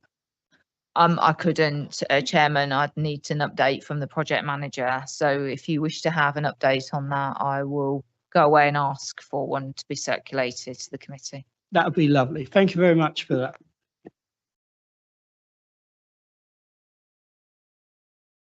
Anybody else? Barry? Sorry, Councillor Pierpoint. Can I go to page 68, Christine? And I'm always interested to understand why we're always overpaying people on housing benefit and universal credit. Why is there always an overpayment? So this can be when there's been either local authority error, so we've miscalculated it, or similarly the individual has not declared a change in their circumstances. So the big thing is change in circumstances. So you're earning more, therefore you get less benefit, and therefore it creates an overpayment effectively. And then do we collect the overpayment back in again? Yes, then? we do. And sometimes we get subsidy on it as well. So then eventually those figures will wipe themselves out then, will they? Or is that just utopia? If we go to court, it depends on the affordability levels for the individual concerned, because obviously sometimes they can only afford to pay a very modest sum back, and it can take many years for that to be collected, but we continue to collect it. So the overpayment isn't because we're being sloppy, it's more to do with the fact that things have changed and people haven't told us about their circumstances. It's usually a mix of factors. Right. Okay, thanks. Cheers. You mentioned the government is changing. Oh, sorry, we've got some. Councillor Danny first, before I do my bit. Thank you, Mr. Chairman. I just have, a 2 point probably or 3 just to raise it. It's page 67, and I'll be looking at it all the time. Is trade waste, which is, it seems okay, the money we're taking, but I do feel, I think that the Borough Council, whoever is in charge of trade waste, I think they are probably not engaged properly with businesses around the town. And the reason why I'm saying that, because probably is out of concept here, but there's a lot of trade waste which is taken to their homes. People take it to their homes. People they dump it in the street. Some there are penalized, but we can make more money on that one if we push, I think, our authorities to visit every shop in Boston and ask them what they do with their waste. And I think that will bring more money. That's one thing. Second thing, I think, is talking about parking. We can make more money on parking because I think we have 2 parking wardens at the moment. They're not working 7 days a week. They work less days. Sometimes they're in, they're out. So therefore, a lot of people are parking for free. You can see it in town. You can see it in parking. So they're not penalized for using our parkings. That again, we can increase some money there. So a few bits here and there of corrections, we can make more money. The other thing is the markets. I think the market, which is I think it's our tradition in Boston, Wednesday and Saturday. I think I heard that the prices will be increased, and then some traders has officially told me if the price goes up, Anton, we're leaving the market, which means we're going to lose money there. So I think I'd rather use a little bit of money and have more people, quantity, and have more money than having few people and less money. So this is my point of view. And I think, as I said, if we do few corrections here and there, I think we might increase our income and correct the budget. And I think there is money there to be made. I just want to ask you one question. You raised a very serious matter that people are parking are not paying. Do you have any examples? Have you seen that? I think you know what to do. Take probably any day in the week and go just to mark to Fish Hill. Fish Hill belongs to us, we own it. Anybody parking there without permit should be penalized. I can assure you will find 3-4 cars on daily basis parking for free. Bear in mind, I used to have a business in town. I mean, it's not anymore existing. And I walk in town on a daily basis. I will do it 7 days a week. And as I said, the parking attendants, they're attending the parking certain times. Then they will come here again and sit down, probably have a break. 2 people cannot cover Boston. We have a lot of parkings around Boston. So people, they're taking that chance to park for free without paying. It does happen, I can assure you. Yeah, okay, but keeping in mind that if we hire more people, it's the salary as well. So it's the somewhere in between we have to, think. And obviously there are just 2 attendants. We cannot expect them to, walk all day long and looking for that. But again, I take your point. Probably we can discuss more on that. Yeah.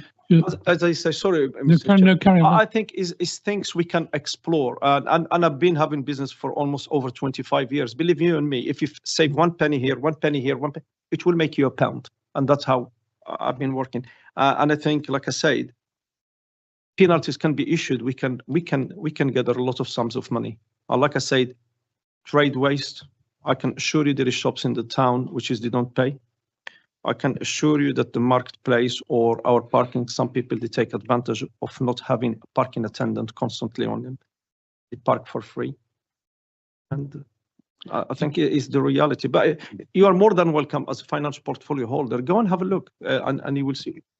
Just slightly following on from that, I had an issue recently, and I do sometimes question how joined up we are within the council on things. This was an issue where we had an HMO became serviced rooms, but no departments talked to each other. So the service rooms were still getting the household bins emptied, where they should have moved to be in trade waste. And council tax didn't refer them to the valuation office to have them rated rather than banded. So they were still paying council tax rather than paying rates, which would have been at a higher level. And so I just wonder sometimes whether we do make sure that we, when something happens, the consequences follow through.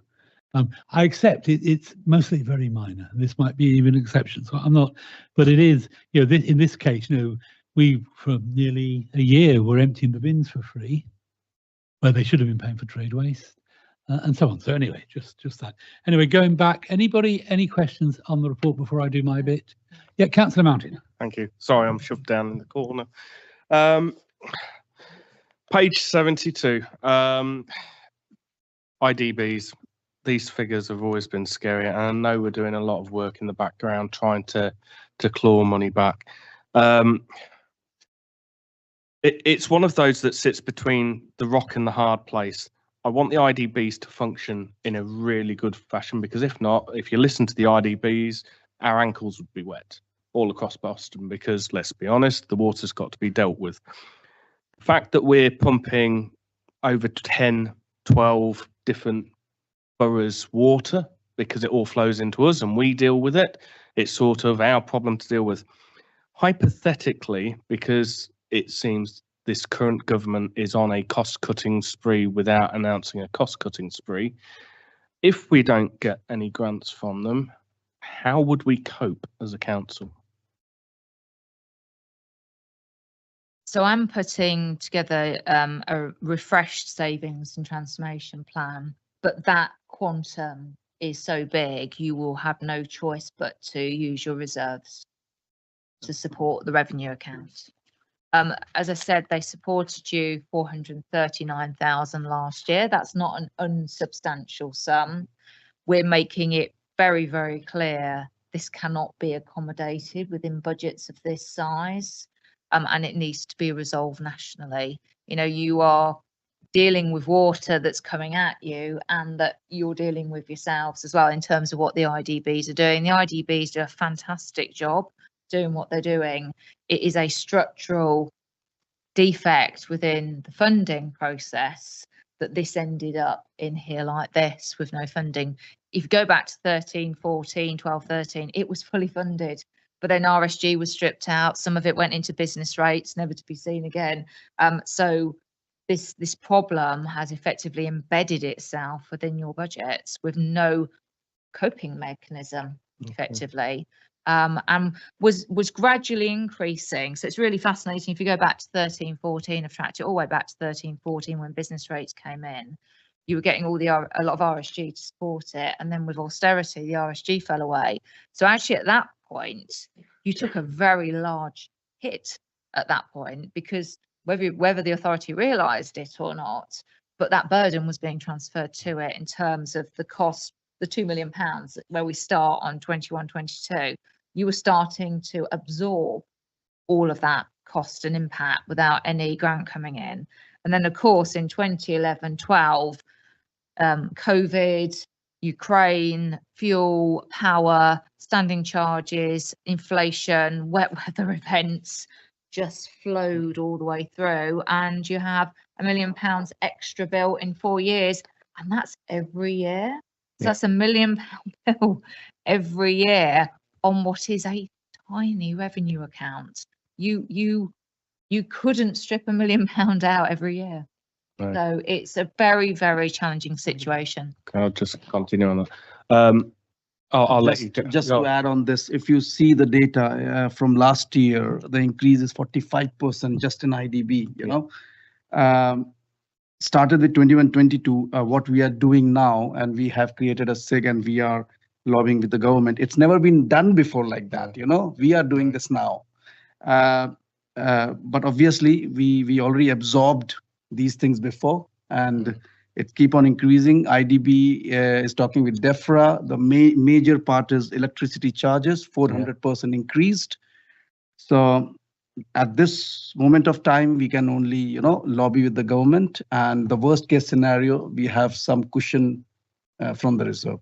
We are in a good position there. So yeah, I'd agree, and I'd probably say the council and members and officers are doing an excellent job on lobbying the government to try to do this. I think in layman's terms, do the public fully understand about this ticking time bomb? And that's what I see this as a ticking time bomb. If you turned around and said, you now can't afford, you're now going to be spending your savings rather than your income because you need to pay more out than you actually get into your house. How would the public feel about that? I think there'd be outrage in the street. So in terms of the consultation we did, only 33% of people who responded realised that you had that significant problem. And that's despite all of the, you know, we've been in the press, members have been on the radio, television, there's been national coverage of some of this. Yeah. Despite that, there's still a very modest number who actually realise the extent of the challenge for the authority. This is what scares me. It really does. And for that reason only, we have some plans for efficiency targets, and that's actually getting absorbed, all of them. This year till Q2, we have already achieved 78% of it. So that's what we can do, along with obviously, you know, lobbying. But yeah, that's a very risky situation. I think that's in the risk also in the list. Yeah. Thank you. So Councillor Izar, then Councillor Danny. Okay, this is kind of hypothetical in that sense of the word, but we take it out of our reserves if we need to fund this. But if we didn't pay our bill, would the IDBs take it out of their massive reserves, or would the government step in and fund it? We have no choice but to pay the levy. Yes. We never discuss in that detail with them. Actually, are you ready to empty your reserves? So.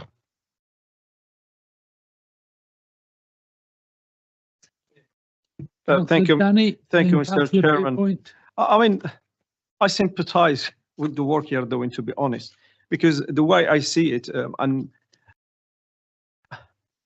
we're not richer than America, the United States, and what's happened to them just with the fires and these things. They couldn't contain it, didn't even have water, didn't have the money. They reduced the budget for the fire brigade by, I think, 2 or 3 million. So I don't know where we are going all in general, because I think the government, what they're doing, and I say this before, we are like a sick person on a bed with some drips. You have to ask for the drips to survive.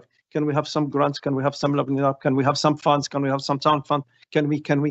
And it keeps going on like that. And now with the new government, they're basically halting everything. They're trying to save money. The first thing is the fuel allowances for pensions. Take it off. And I think, like I say, I do sympathize. I mean, Boston is not a thriving town at the moment, to be honest. Our shops are closing. There's not many businesses going on, and the rates will go up. Council tax will go up. Everything will go up. And we're talking about housing just now, probably half an hour ago. And people, they may get tired of these increases of, your council tax. You just get, actually, I was talking to my wife today. I don't know how much we pay. It goes from my account, but I don't know how much. And she told me, no, that's what we pay. That's what we pay is bandibla. And it is, you're really sad to have these increases, because one day you will have to stop. One day you will just collapse. And what worries me more, and I mean, I'm not going to say to you, don't do what you have to do, is we go through our reserves. How long it will take us, and what's our reserves at the moment, and how long will it take us? And the levy, again, as Councillor Izar said, if they don't pay, we have to take it on the chin and pay. And that's money, we could use it for something else for ourselves. And it's really sad. Boston is a deprived place. 11% of our working class are on universal credit. Over 35% of our children, they live below the poverty line. We're not doing good. I mean, we are doing good as a council to keep the town running, and the borough and the villages, surrounding villages. And like you said, I totally agree with you. We are cleaning the water for somebody else. The Environment Agency last time, it was on TV, and he say, we know we will get flooded, so we have to deal with it. And that's it. People have to get used to it. So it is there, the reality. You deal with it. But there is no money. There's no income. And they don't think about that. They're going to strangle every little town, I think, in the country. And I think we live in a flat land in Lincolnshire. We are more prone to anything. But good luck to you guys. All what we can do is support you and try to do our best. And like you said, I mean, our residents, they may not know. However, we try to explain to them. I went to Brother Toft Road, because there is houses at Almond Walk at the back, and they're by the 44 drain. So I was knocking the doors and telling, oh no, it was the water at high levels, but they sorted it out. I said, because we're working with and you explain things, and people, they're not satisfied. People, they're very sad. And if it happens every year, they will, it causes a lot of damage. You talk about insurances. Most of the insurance, they don't insure you on a natural disasters. So you're on your own. I think one of my suggestions before, I say, is to build all our houses probably a meter and a half higher than the ground, and then have it, I think, with concrete and tiles that will be easy to clean, so people will not suffer. So there is things we can do. But however, this new government, they're asking us to build 1.4 million, I think, houses. This is rather planning oriented. Yeah, so it's all of it. It comes on the on the back of little councils like us, and like I say, I will support you. Thank you, Mr. Chairman, for indulging me. Thank you, Councillor Pierpoint, then Councillor Izard. I think Boston is thriving, and people are setting up new businesses, and people are coming to Boston because we've got development, we've got new infrastructure, we've got all sorts of new things happening. So I don't think we paint the town and the borough as dark as you think it is. I'll stop at that point. I'll go into my question. I'm concerned about pages 83 and 84 and the high risk things, Christine. You got 15 key risks there, or you got table 15 key risks. Clearly, there's a lot of risks, high risks there. And looking at the actions you're recommending and some of the things you're stating there, to me, I can't see a safety net somewhere. So, risks and high risks are very important to make sure that we have safety nets in place. And I'm just a bit concerned there's just too many high risks, and the information isn't strong enough for my mind to say that have we got a handle on it just in case things do go wrong. That's where I'm coming from. So the purpose of the session on Monday will be to go through that in more detail and actually have that debate with the committee. And then you'll see an amended version go through to Cabinet. Yeah, Councillor Izard. Councillor Izard. Thank you. So I don't know whether everyone's asked their question on the main report, but from page 92, the consultation report, I've read some of those, and some of them are quite funny. It made it light-hearted after reading your report. But on a serious thing, was there anything that come out of this that you actually thought that could improve the council's finances, or ideas or suggestions, anything that come out of that at all from any of the comments? I think I have circulated these internally, so I think there's an opportunity for services to have a look at them and consider them and see whether or not there's any suggestions that are being put forward that could be considered, but nothing specific at the moment. I mean, what's pleasing is to see the significant increase in uptake. So last year we had only a response of 9, and this year we're at 50. So that's really, really positive. But you know, we're on an upwards trajectory and try and double it again next year. Anybody else before I go? No. Okay. You mentioned that the government is sort of remodelling how it funds, sort of focusing on councils with high deprivation and not a very strong council tax base, for want of a better word. And yet, having done that, we still didn't do well. Have we pointed this out to government in large letters? So I prepared a consultation response to the settlement. So I made, you know, obviously very heavy representations in terms of the IDBs, but also generally in terms of government support. So that, and those representations, you know, that is right across the piece for districts in particular. Yeah, well, that's fine. No, that's just wanted to. Well, I think again we've made various comments. They will be minuted. I hope you'll find that helpful. Again, your expertise and knowledge, you know, makes it such an easier task for us to do. Again, it was a good report, and we understand the limitations of it at the moment. In other words, this is not going to be by any means a final matter. But thank you very much, and I hope we found our input helpful. You don't have to stay in this cold room. So thank you.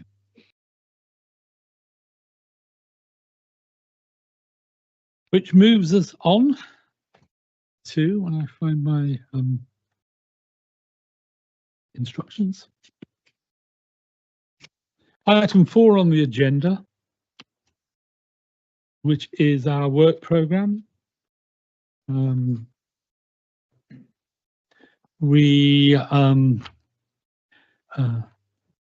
It's on page 48. Andy, are there any reports, any sort of updates on this? Thank you, Chairman. No, for your next meeting, as you can see from the forward plan, there are 3 agenda items: the Boston Plan 2040, the annual scrutiny report, and then the Equality, Diversity and Inclusion Strategy and Action Plan coming forward. And there will also be an update on the task and finish group that the committee has supported in relation to the town centre. Perhaps, Chairman, those 3 reports will form quite a significant evening. So if there's anything else members want, do let me know and we can look at how you may wish those programmed. I think that's fine. And then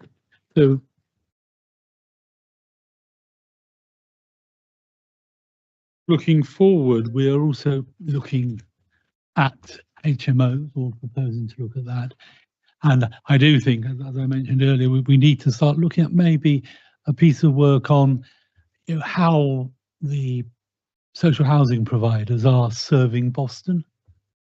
So I think that's just things to sort of flag up to, you know, bubbling under to look on to further, you know, so not to schedule for a specific time now, but I do think that's a piece of work that we need to look at, you know, consider how we do it, what we want to do and things like this. So initially, if we could just have at some stage a report on the position of social housing, and from that we can then work out whether the things we want to look at, because, I don't know, from the council, it does seem to be a major piece of my work is people having problems with their social housing provider. So apart from that, if everybody's happy, Councillor Danny. Can we probably invite LHP Chestnut?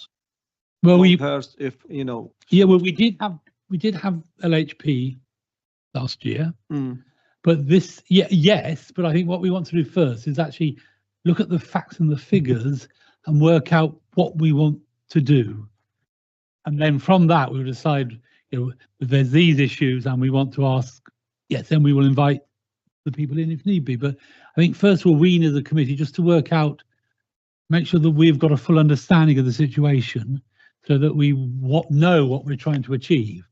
Will we just ask them in for questioning? Thank you. But yes, that will be the long-term aim. Yes. Well, yes, but I mean, but it's slightly more complicated than that. But thank you. So the meeting is over. Thank you for your time.